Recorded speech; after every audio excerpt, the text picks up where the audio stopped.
They're bringing the woolly mammoth back. Tell us more. Yeah. Yeah, it's wild.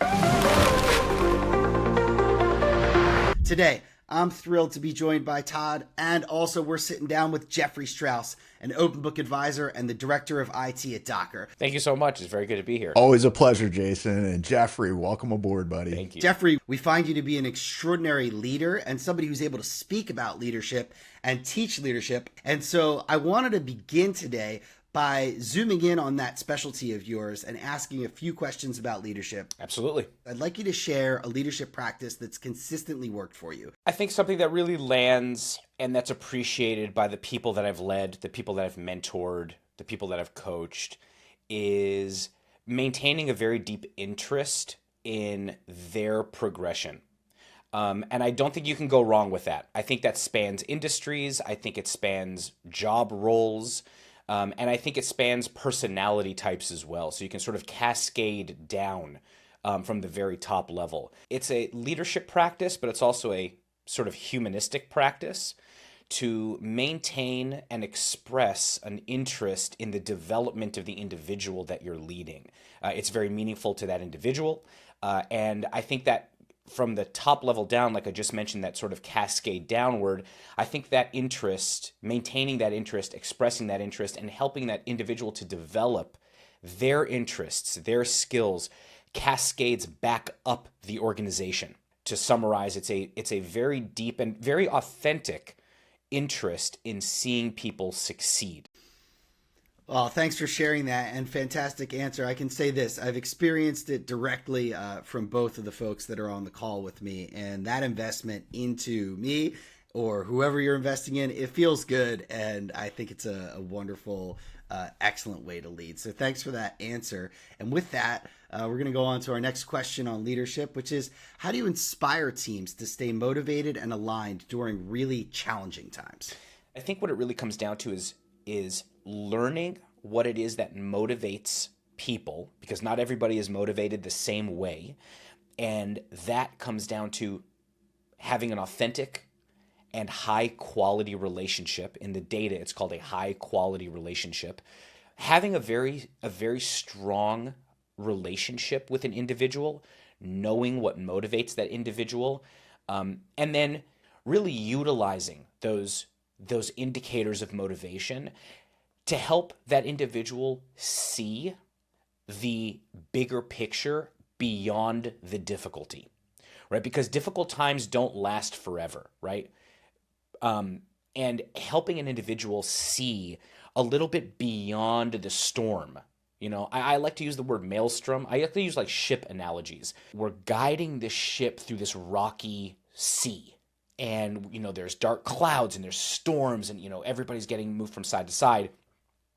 But it's not going to last. We're going to make it through the storm, right? The important thing is expressing that leadership, showing that you are tending to the individual that are making up your crew. We're going to make it through this thing together. Let's make sure we're all moving in the same direction. And I feel even self-motivated by the language I'm using. So it's, you know, it's about how you express it. It's about the energy that you express. And then, of course, it gets a little bit deeper, like finding those sources of motivation, using those sources of motivation to keep everybody aligned, centered, create a shared consciousness, right? The more other people on the team are motivated, the easier it is to motivate everyone else. The number one indicator of a successful team is everybody's willingness on the team to help one another out. And so creating that shared consciousness as a leader is really important to keeping people motivated through that difficult time. Right on. What's one piece of career advice that you believe applies universally? I have said this for a very long time. I tend to hire what I call AA candidates. I hire candidates for their attitude and their aptitude. And those two qualities span, again, job roles, careers, industries, etc. I have hired on my teams people that don't have all of the desired skill sets I'm looking for at that particular moment, but I've hired them because they have a really positive attitude. They are excited about challenge. They're resilient to change. They're willing to work hard to overcome a difficulty or solve a problem, and they have the aptitude to be able to put the things that they're learning into practice in their specific contexts. I tend to have a very low attrition rate on my teams that I've managed, and I think that's because of my hiring strategy. I don't necessarily hire for every hard skill that a person has. If someone's lacking a skill somewhere, that's okay. But if I'm able to pick out that this person has the right attitude and they have a high aptitude, they tend to make it onto my teams, and it's tended to be very successful. Can you share just a little bit more on how building an organization to create a shared consciousness, can you give us a few stages there of things that you start with and that you continue down the path of when building that out? Yeah, sure. That's a great question. So I think if we start at the level of the 5 stages of building a team, some people may know, you have the forming stage, the storming stage, the norming stage, the performing stage, and then there's a 5th stage. Sometimes it's a 4-stage process, but then there's like the 5th stage process, and sometimes that's called the adjourning phase. But to make it rhyme, you got to pronounce Adjourning. it differently. Adjourning phase, right? Yeah. If a team is ever going to be disbanded, that's like phase 5. Yeah. So it's a 4 or 5 phases of a team. And I think if you're going to be building a team, then putting practices in place through those phases is really important. The shared consciousness are the thought processes and the emotional attitudes, the communication that people are using to get there. So building that, making sure everybody has not only the same vision that they see, but they're all aligned in how they're getting there together. That's really important. And so including the team in developing that process is crucial. And I think that's one of the major techniques that I use to help develop that shared consciousness on the team. And the practices that go into that include things like regular communication with the team, regular team meetings, seeking feedback. I think that's an art that needs to be practiced on a regular basis, is actually getting the feedback from your team. What is our mindset as we approach this vision? How are we operating together? Who's doing what? How are we, let's get sort of into the process work. How are we handing things off to people? What are our operating norms, right? So metaphor to use, and that would be we're a community. Because a community operates around a shared set of norms, a shared set of values. You try to, in a community, detractors to that community, or I'll use another word, like naval word, mutinous people, right, are tend to be discovered and weeded out quickly. And so I like that idea of a community. And developing that sense of community on a team is a very, very strong way to develop that shared consciousness as you move toward a vision. You actually launched my brain on a couple other things, and calling back to, stitching together some of the other philosophies that you had shared. When it comes to that authenticity and it comes to that shared consciousness that you're developing throughout everybody and bringing that authenticity in, when it comes to the insecurities that creep in with failure, oftentimes those insecurities can be the thing, or the poison pill that starts to detract from authenticity, right? How do you foster an environment that has a healthy philosophy surrounding failure? If I've done my job and I'm encouraging my team to experiment, we're experimenting within acceptable boundaries. And experimenting within acceptable boundaries makes failure okay. Right? Because we know that if we fail, we're not going to take down Salesforce. We're not deleting all of our GitHub repos if we press the wrong button somewhere. So creating those boundaries is a really important step to ensuring that failure is acceptable. The way that I talk to my team, and I actually tell them the following words. I'm like, look, things happen. Okay, it's not a problem. Like, You failed safely. It didn't work out. The sun will rise tomorrow. The world will keep turning. Thank God we are all in an industry where a friend of mine likes to say, I'm going to steal this from her, but we're in an industry where we're not saving lives, we're saving PDFs. Okay? It's going to be okay. You know what I mean? As long as you set those boundaries, it's going to be okay.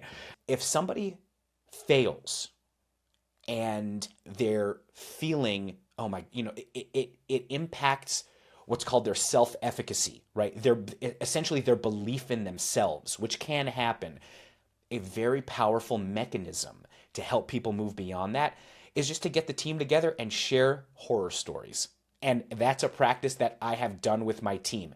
It's even more beneficial than just setting the psychological safety of the team, because it also allows the team to explore new technologies, learn things. There's a whole host of benefits to building an environment where failure is seen as a learning opportunity, so long as those boundaries are set and we know we're failing in a safe way.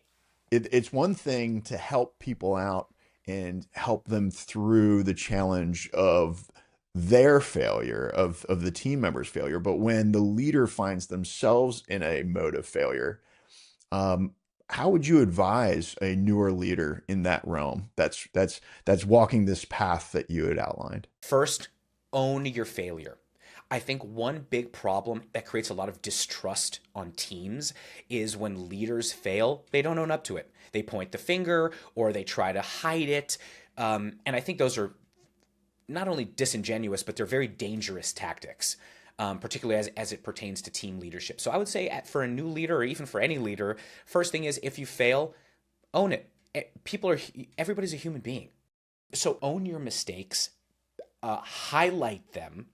That sends a very strong signal to the team. Hey, even my manager is calling out when they've made a mistake. It's okay for me to do that too.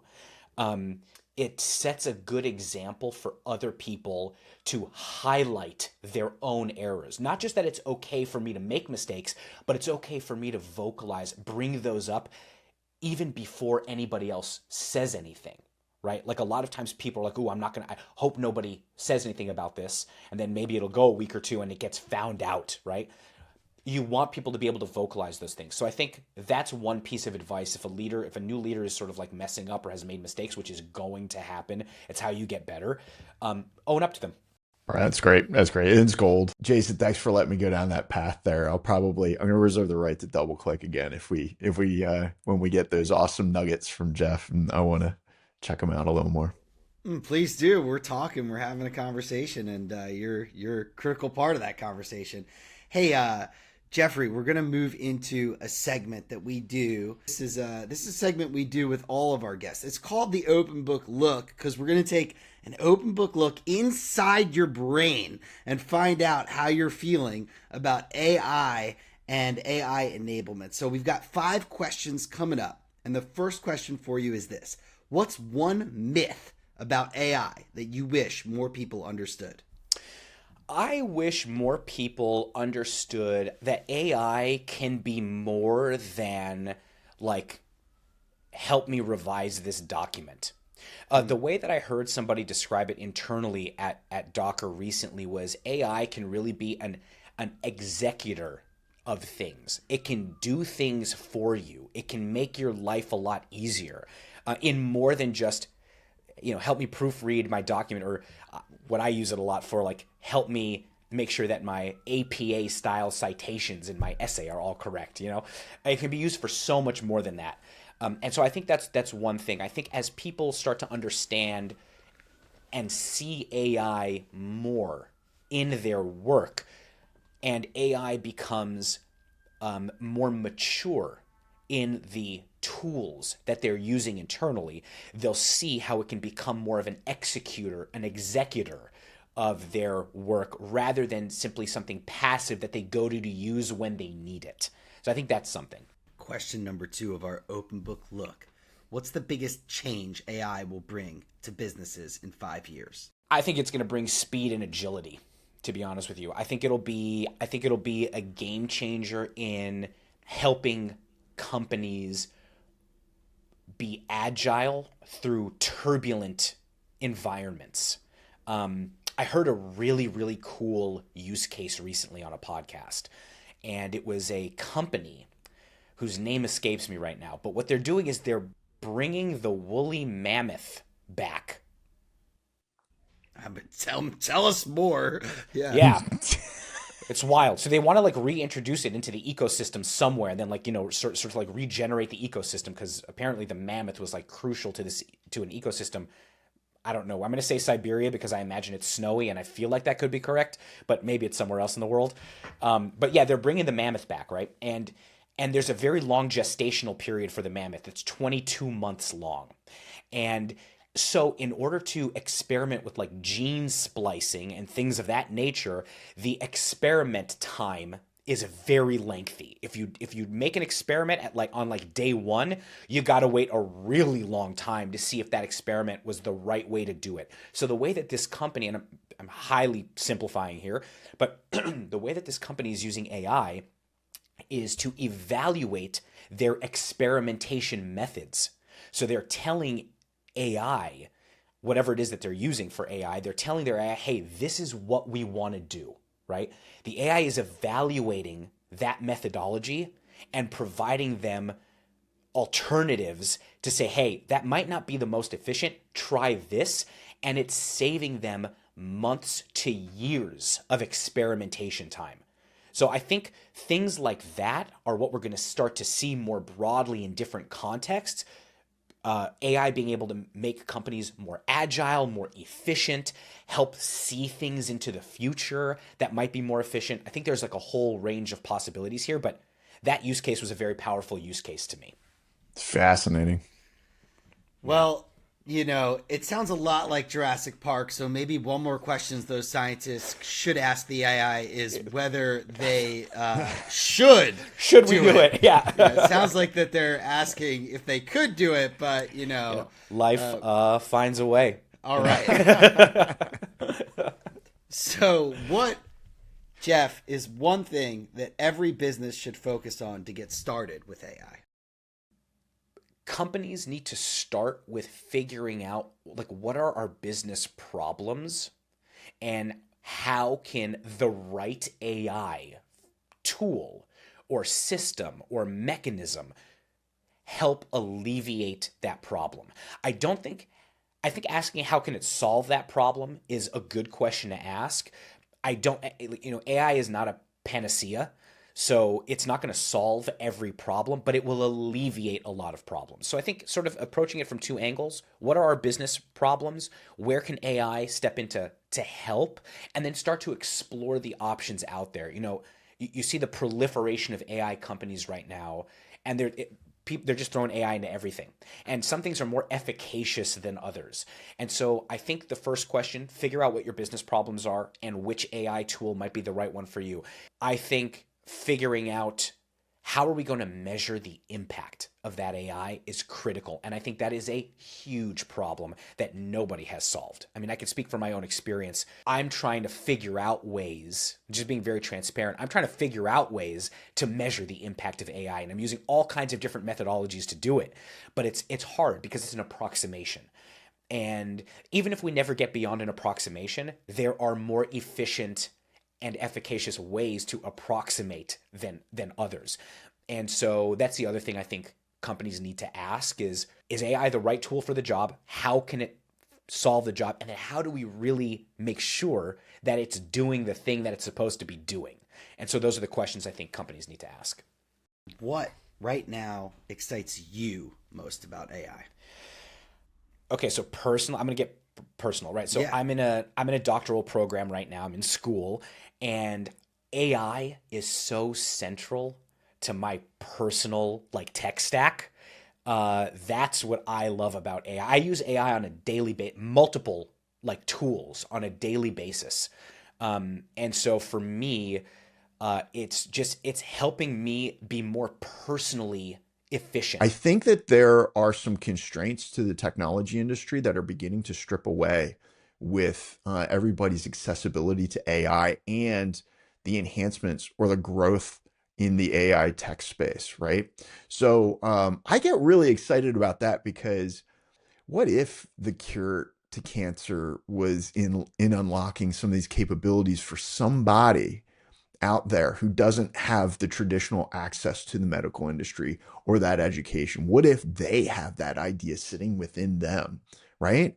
And all of a sudden, these things, all of a sudden, we're enabling the balance of the global community and everybody out there to expand on their own ingenuity. And I think that this is going to help us all out to a great degree. And that's what I get most excited about when I think about AI. For me, it's about creativity, and it's about people being able to explore their own creativity. So with AI, if you want to brainstorm a single idea for 18 hours, it's never going to say, I'm tired, I'm bored. It's never going to say, I'm out of ideas. It's never going to say, are you sure you still want to work on this? Can we move on to something else? It's going to be there to creatively explore. So whether it's that you're coding a project, or you're writing your novel, or you want to play an interactive game and you want the AI to be your interactive storyteller, and you want to be a character moving through your own adventure, whatever it is you want to creatively explore, AI is going to be there and it's going to be down.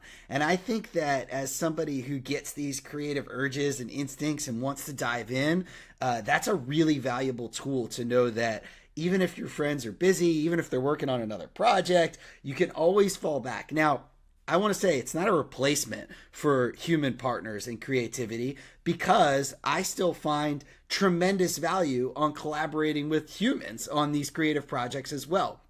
The difference is that it's a way to add to it, and it's a way to enhance your experience when those folks might not be available, around, or have the expertise that you're looking for.